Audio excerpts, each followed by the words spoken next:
Welcome to Chillin' 101. We hope this video helps. You start by getting the foundation right. Update your device and sign into your Apple ID with two-factor authentication so data syncs securely. Once done, go straight to Settings Siri and search and turn on Listen for Hey Siri, plus press Side button for Siri.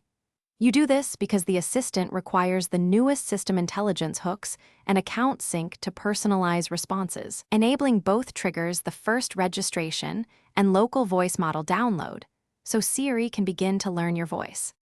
Next, you give Siri the context it needs by granting permissions for contacts, messages, photos, and calendar.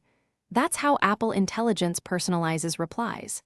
Then enable on-device intelligence and Siri suggestions so processing happens locally and suggestions appear across apps. Configure voice, language, and shortcuts to match how you speak.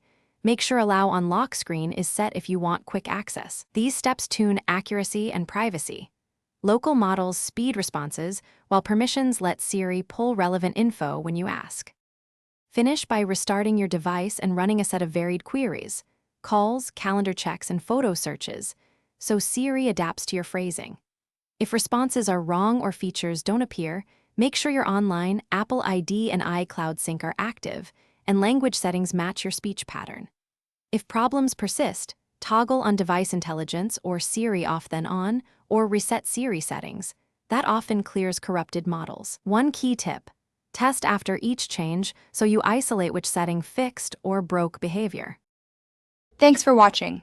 Consider subscribing if we helped you.